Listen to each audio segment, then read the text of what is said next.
ਸਾਂਝਾ ਟੀਵੀ ਦੇਖ ਰਹੇ ਸਾਰੇ ਦਰਸ਼ਕਾਂ ਦਾ ਸਵਾਗਤ। ਸਤਿ ਸ਼੍ਰੀ ਅਕਾਲ ਜੀ। ਅੱਜ ਦੇ ਪ੍ਰੋਗਰਾਮ ਵਿੱਚ ਅਸੀਂ ਇੱਕ ਵਿਸ਼ੇਸ਼ ਮਹਿਮਾਨ ਨਾਲ ਗੱਲਬਾਤ ਲੈ ਕੇ ਹਾਜ਼ਰ ਹੋਏ ਹਾਂ ਸਿੱਧੀ ਗੱਲ ਪ੍ਰੋਗਰਾਮ 'ਚ।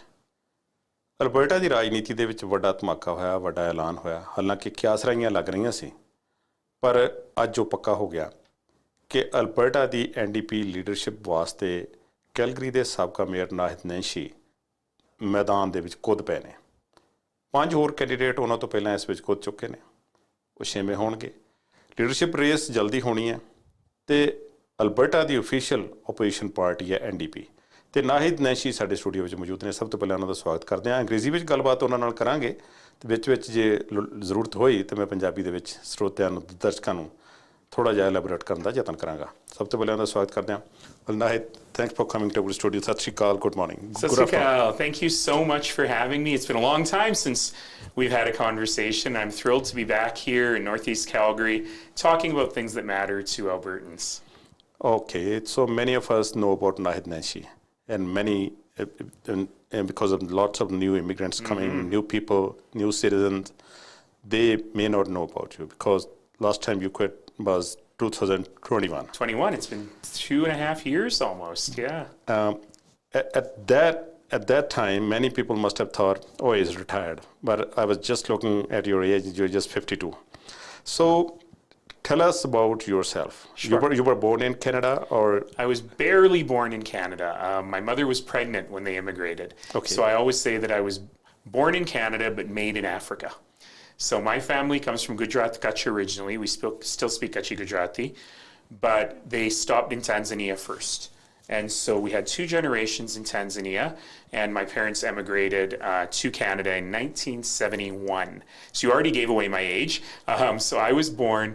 My parents came to Canada, interestingly. They came to Canada at the moment that Prime Minister Pierre Trudeau instituted the policy of Canadian multiculturalism. Oh. So I am exactly as old as Canadian multiculturalism. I was born in Toronto, but moved here when I was a baby and grew up right here in Northeast Calgary, and still live just down the street from the studio here in Northeast Calgary. And I was lucky enough to really grow up in a community that was looking after me. You know, great public schools, great public libraries, public health care was always there when we needed it. And I was able to go to university here, continue my studies abroad. I worked as a professor at Mount Royal University. I worked in big business for a long time. And then I was mayor for Calgary for 11 years, finishing, as you say, in 2021. And when you first ran for mayor, it was Purple Revolution. Yes. And still got a little bit of purple on. Something a nice mix of liberal and conservative. That's right. So how come now you have changed to this orange? Where did orange come from, right? Yeah. You know, back in 2010 when I first ran, and you're right, we ran with the color purple. I still wear purple every day because it is a mix of liberal red and conservative blue. I didn't think of orange then because the NDP were not very popular. And I looked it up and I said, well, if you mix red and blue and orange, you come up with brown. I'm already brown. So there we are. But really, what that means was not just to kind of be in the middle, the muscular middle, I call it. But it also means that we shouldn't define ourselves by our tribalism. That we should define ourselves, what the purple means is define ourselves by our common humanity. And as I was thinking about what's going on in the province right now, you know, I don't need to tell anybody who lives here that things are tough. It's getting harder and harder to afford to live here. Our insurance rates, our utility bills are through the roof. If you're a small business person, like so many of our South Asian neighbors and colleagues are, there's all kinds of different red tape and fees and challenges in the trucking industry. There's so many challenges. But then also, our kids' schools are getting bigger and bigger. The classes, I mean, are getting bigger and bigger. Too many of us don't have a family doctor. Even here in Northeast Calgary, where we are blessed to have a lot of medical services, a lot of us don't have a family doctor. We don't know if we can rely on an ambulance or an emergency room being there when we need it. And meanwhile, we have this government with Danielle Smith that doesn't seem interested in actually fixing any of these problems. They seem interested mostly in just fighting with the federal government all the time. And frankly, wasting money and not understanding real Albertans. And so here's the thing. We're going to accept so many newcomers to Alberta and to Canada over the next few years. We have to. Economically, we have to be an open country. We need young people to want to live here and to move here. But if we have people come here and we say to them, you know, there's nothing in place to help you work in your profession. There is a real challenge with housing, and it's going to be more and more expensive to live here. Then what kind of a promise are we giving to people coming here from all over the world? Well, Nahid, before we start talking about Alberta and your plans, during your 11 years as a Calgary mayor, can you tell us about your, jobs you have done? I remember Tunnel for Calgary and Calgary floods, all the work you have done in those 11 years. Thanks. No, I'm happy. I'm happy to do that. I was so happy to be the mayor of this city. I love cities, and I love the future, helping build the future of this city.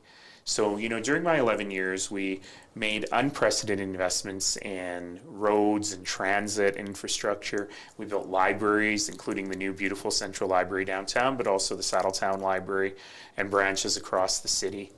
We invested in home building and ensuring that we were welcoming more people here. And there's so many things I can point to. Here in Northeast Calgary, I can point to that airport tunnel, opening up that whole section of Northeast Calgary. And I just heard that the provincial government is now approved and funding an extension of the Blue Line beyond Saddletown. Yes. Only one stop, though. We need 3. But, all of these things were things to build quality of life. We renovated Prairie Winds Park. We are building a new field house in Skyview Ranch and Redstone. We're building more cricket pitches in Manmeet Singh Buller Park. Manmeet Singh Buller was a great friend of mine. I live next to Manmeet Singh Buller Park. And also near Airport Trail. So these are what I call investments in quality of life. But those investments also came with the lowest residential property taxes in the country and building a better community really for everyone. And that's really been my goal the entire time as I was mayor. And you alluded to the floods.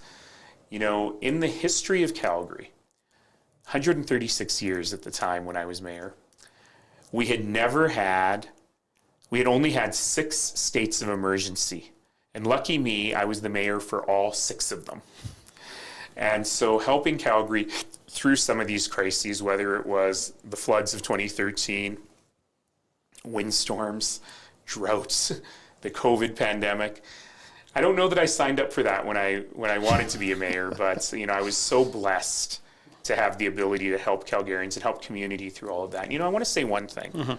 When the pandemic started in 2020, and people were so scared, and even governments weren't sure what to do, the one thing that I learned in the floods, and I learned again in the early stages of the pandemic, is we have to give neighbors, we have to give people the opportunity to do good work. And one of the things I will never, ever forget is that very quickly the Sikh community here in Calgary realized that long-distance truckers, whether they were white or Sikh or anything else, we needed them to continue to deliver stuff. But there was nowhere for them to eat. There was nowhere for them to go to the washroom. Right. And so what did we do? Well, we're Indian people. We know how to cook. And so we created this massive program right here in Calgary of just making sure these drivers were a little more comfortable, that they were fed, and that they could continue to do their essential work. And to me, little things like that, that's the example of how we come together as community and look after one another. And I hope we can continue to do that in the province. You have obviously decided to run for Alberta NDP leadership. There are 5 more people, I think, in the race. There are. You're the 6th one. Why should the party members vote for Nahid Neshi when the time comes up? Let me say, first of all, that this is a race that is within the family. This is very different than other things. I've never done anything like this before. But I want to say I know those 5 other candidates. I know 3 of them very well, and the other 2 a little bit less well. And I want to say in particular, there are 4 incredibly strong, capable women running in this race. And I don't want anyone to think I'm jumping in because I think they can't do the job. But I do think that this last election, the NDP came so close. Yes. Huge support in ethnic communities, huge support in Northeast Calgary. And I've talked a lot to my MLA for Calgary, Falcon Ridge, Parmeet Singh Boprai, about this. And what we would say is we came so close, but not quite close enough. And it was too the strategy that the NDP had was too dangerous. You had to win every single seat you were competitive in. And I think what we need to do is appeal to people who've never thought of voting for the NDP before. People in South Calgary, people in small cities in Alberta, in rural Alberta. And I really believe that what I've shown over 11 years is the ability that I can talk to people.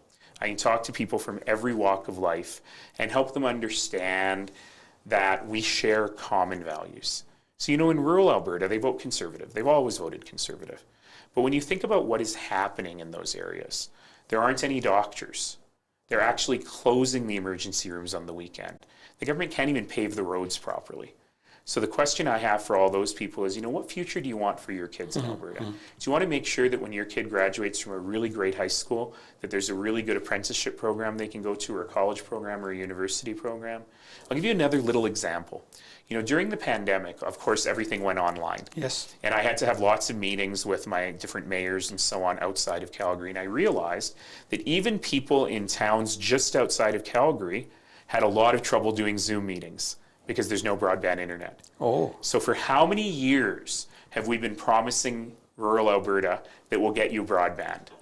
And we haven't been able to do it because nobody cares enough to make sure that these communities can be strong and powerful and economically viable in the future. So my goal is to go out and talk to people everywhere in Alberta and help them understand that they don't have to change to the NDP, and the NDP doesn't have to change to them, but that the values that the NDP holds, strong public services, looking after the vulnerable, looking after everyone and newcomers, but also balancing the budget. Yes. But also building a strong economy for everybody, supporting small businesses. These are values that we all share. And even for me, I might have been a little bit surprised that the NDP shares those values. And I think my job is to help other people see that. And the other thing is, look, I'm pretty well known. And to date, we've had this election going on for 4 or 5 weeks now. And I don't think it's really caught fire with Albertans. I don't think Albertans are really excited watching this. And if my big mouth and my big face can show up and get people interested in this, I think that's good for everyone. UCP government Alberta is currently at odds with federal Liberal NDP coalition in almost every aspect. Yes. Recently, in the recent budget, they slapped a $200 yearly tax on the electric vehicles. What's your take on that? This government is just so ideological. They're so silly. So that tax on electric vehicles is a really good example. They started by saying, well, it's because the electric vehicles are heavier and they cause more wear and tear on the roads. And also that because electric owners don't pay gas tax, that the gas owners who pay the gas tax are subsidizing them. Those are actually fine arguments. The only problem is neither of them are true. So when you look at a Ford F-150, that weighs way more than a Nissan Leaf electric vehicle. If you look at a Hyundai, where some of those cars come in gas, plug-in hybrid, and electric, the person with the plug-in hybrid will not pay the tax, but the person with the fully electric will pay the tax. I drive a hybrid myself, so I won't pay the tax, even though I still have an electric engine in my vehicle. And $200 a year is far more than most people pay in provincial gas tax per year. So they just made up a number, and they decided they wanted to beat up on the electric vehicle drivers, and this is what they wanted to do. It's a really dumb idea, and it's emblematic of this government, that they just find people they think they can beat on, and it will be popular. It's like watching boxing. They figure everyone else will cheer for them if they beat up on these people. That's not how you run a government. You run a government for everybody. She has stopped all the wind and solar power projects, new power projects. What's your take on that? She has said no to anywhere between $30 billion and $300 billion of investments in Alberta. This is crazy. And especially in rural and small town Alberta, those are the people who get the benefits from these projects. And so those who've lived in Alberta for a long time know we go through boom and bust. But the booms happen because people are investing in building projects. Right now, nobody's building oil projects. And if nobody's building oil projects and nobody's building renewal projects, nobody's building anything. And we're not set up for the future. So again, this is where ideology has taken over from good government. And the thing that I love about their new strategy is you can't put a wind turbine almost anywhere in southern Alberta because they don't look nice. That's actually her argument. They ruin the view. Yet you can put a coal mine anywhere you want in southern Alberta because that doesn't ruin the view. Pure ideology. And, we deserve better. I get it. I get that governments have to be ideological. But at this time, when Alberta is in such a critical moment of building for the future, we need a government that has our backs. Over the years, lots of feasibility studies have taken place.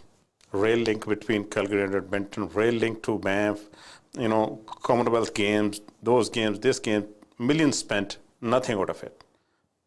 What do you think about those? I'm very sad about the Olympics. I think that if we had gotten the Olympics for 2026, just 2 years from now, we would have had a huge investment in affordable housing. We would have had a huge investment in renovating some of our facilities from the '88 Olympics. But frankly, the federal government, or the provincial and federal governments at that time, couldn't get their minds around a big project. They were really focused on their everyday battles. And I think we have to be optimistic and we have to be thinking of big things. So the examples that you gave, Commonwealth Games were a bad idea for many reasons. But that link between Calgary and Banff, Calgary Airport, Calgary Downtown, Banff, it's a lot of money. But it also would have the potential of completely changing our tourism sector and building it so that people from Europe who want to go skiing, people from Asia who want to see the Rocky Mountains but are not familiar with driving on Canadian highways would really have that opportunity. And plus, it would come with an airport link from Calgary Airport to Calgary Downtown, which I think is something great. Now, hopefully, inshallah, as we Muslims say, I will be traveling that highway between Calgary and Edmonton a lot in the next future. But also, we got to figure out a better way to do that travel. Yes, a couple more questions, then Yes. I'll let you go. Yes. In past few weeks, all three levels of government, federal, provincial, and municipal, all of the representatives that came into our studios, I asked the same question. I'll ask you, who is responsible for this housing crunch? Everybody. And let me explain to you why. When I was talking to them, nobody owned the responsibility. We Nobody all took own it. We all own it, including me as mayor. And I will tell you why. The federal government in the 1970s and 1980s withdrew from housing completely. They just said, it's not our job, it's the province's jobs. And as a result, for about 30 years in Calgary, we didn't have a single purpose-built rental building built, not one. And so we were building condos, and sometimes those go for rent, and that works its way through the market, but not one. The provincial government is ultimately responsible for funding affordable housing, for below market housing, but they are also responsible for building codes. And believe it or not, building codes are really important. So for those of our listeners who are from South Asia, you'll know it's very common to have an apartment building that has one staircase in the middle. It's very efficient. You get bigger apartments on each floor. That's illegal in Alberta. You have to have two staircases on either side. Oh. So little things like that actually really increase the cost of housing. And that's a lot of the Alberta government. Now, the municipal government ultimately are the people who decide where the housing is going. They do the zoning and so on. But the cities have no money. So if you say we want more affordable housing in this location, you have to wait for the federal government to give you capital funding and the Alberta government to give you operating funding, and then you have to do the zoning. So Mr. Poilievre has made a big deal in his housing strategy that, it's the cities that aren't giving the zoning. That's not true at all. Cities will give the zoning, but there's no money to build the homes. So we have to involve the home builders in the private sector. We got to have better building codes. We have to have better zoning, and the federal and provincial governments have to have funding for this whole thing to work together. And it's the best example of how sometimes Canada doesn't work, because each of the orders of government throw the hot potato at one another, and as a result, nothing ever gets built. And when I was mayor, we really tried to get it built. And the LRT, the Green Line, is a great example of this. It's not housing, but it's this exact same thing. And we just said, we're going to put our own money on the table. And we're going to start, and you guys come or you don't come. And that's how we got the Green Line approved. And we have to do the same on housing. In past 1 year or so, this Alberta government has spent millions of dollars on advertising, calling Alberta is calling campaign, something like that. Yeah. And on the other hand, few weeks ago, stopping the Alberta nominee program. How does it make up? No, it doesn't make any sense. And in this budget, they also put money on the Alberta's Calling program to give grants to certain people in certain professions. But what they didn't do is see if there's actually room in those professions for jobs. So look, I don't have to say to anybody who's an immigrant to this country that our whole immigration system is, I call it a bait and switch system. We say to you, you got to get a certain number of points to come here. Yes. You have to speak English or French. You have to have a certain profession. Yes. You have to be able to show that you can either invest in a business here or have a job. I'm not telling you anything you don't know. Yes. Then after years and years of your applying, it's a paper-based system. You don't know where your application is. You may or may not have hired a good immigration consultant or a very bad immigration consultant and spent a bunch of money. You're going to get a letter that says, welcome to Canada. And they're going to have a mela in your village. People are going to be so excited for you that this is your chance to go to Canada. And then you get here and we say, oh, I'm sorry, you can't work in your profession. You have to go through this whole process. I'm sorry, we can't offer you English language training that will help you get ahead in your profession. But you know, we need people to work in long-term care. Yes. We need people to work in retail. Will you mind doing that? And then generations of people come here and they put all of their heart and soul just into their kids instead of trying to build their own dreams. So we got to fix that. And the provincial government talks out of both sides or all three sides of its mouth. Alberta is calling, we're going to end the nominee program, we're going to make it harder for certain people to come here, we're not doing the work we need to do on professional accreditation. And most important, when you get here, we can't tell you if you're going to have a place to live. And can we talk about international students for a moment? And the fact that those poor people have been coming, less in Alberta, but coming to programs that don't exist, or programs that don't prepare them for the workplace. They're getting charged a ton of money. They're living 10 to a basement suite. And this is their Canada. This is the Canada that people at home celebrated that they could come to. We got to do better. One last question. If you become the leader of Alberta and ultimately Premier of Alberta, what can we expect from Nahid Nenshi? We can expect a lot of what we already know about Nahid Nenshi. You know, I am who I am. Are you going to make any changes to NDP's setup? Oh, well, that's a great question. So for those who are not deep into politics, the Alberta NDP is unique among provincial parties. All the other provincial parties are not officially tied to their federal parties. They're independent. But the Alberta NDP is tied to the federal NDP, to Jagmeet Singh's NDP. And I'm not sure that's a great idea, but ultimately the members will decide, not me. But what I want to say to the members is, look, we are a mature party. We need to welcome people who vote Liberal federally, people who vote Conservative federally, to see the Alberta NDP as a choice. So the members will have to decide what they want to do, but I think it's time to modernize the NDP. I think it's time to step out and be confident that we're just not Jagmeet's little brother. Jagmeet actually does have a little brother who's a provincial politician in Ontario, but that we are here to do what's best for all Albertans. You know, my slogan in my campaign is for Alberta, for all of us. And I think that's what I would stand for. Well, it was nice talking to Nenshi. You'll be going back and forth to many cities and meeting many people. We will have some time later. I sure hope so. Inshallah. Thank you. Thank you so much. ਸਤਿ ਸ਼੍ਰੀ ਅਕਾਲ। ਇਹ Sanji ਨਾਹਿਦ ਨੈਸ਼ੀ Calgary ਦੇ ਸਾਬਕਾ mayor ਔਰ Alberta NDP ਵਾਸਤੇ ਉਹਨਾਂ ਨੇ apply ਕੀਤਾ ਤੇ 5 ਹੋਰ ਉਮੀਦਵਾਰ ਉਹਨਾਂ ਤੋਂ ਪਹਿਲਾਂ ਦੌੜ ਦੇ ਵੀ ਸ਼ਾਮਲ ਸੀ। ਲੀਡਰਸ਼ਿਪ ਵਾਸਤੇ ਉਹ ਕਿਹੋ ਜਿਹਾ ਕੈਂਡੀਡੇਟ ਹੋ ਕੇ ਨਿਬੜਦੇ ਨੇ ਇਹ ਸਮਾਂ ਦੱਸੇਗਾ। ਇਹੋ ਜਿਹਾ ਪ੍ਰੋਗਰਾਮ ਲੈ ਕੇ ਫਿਰ ਹਾਜ਼ਰ ਹੋਵਾਂਗੇ। ਸਤਿ ਸ਼੍ਰੀ ਅਕਾਲ ਜੀ।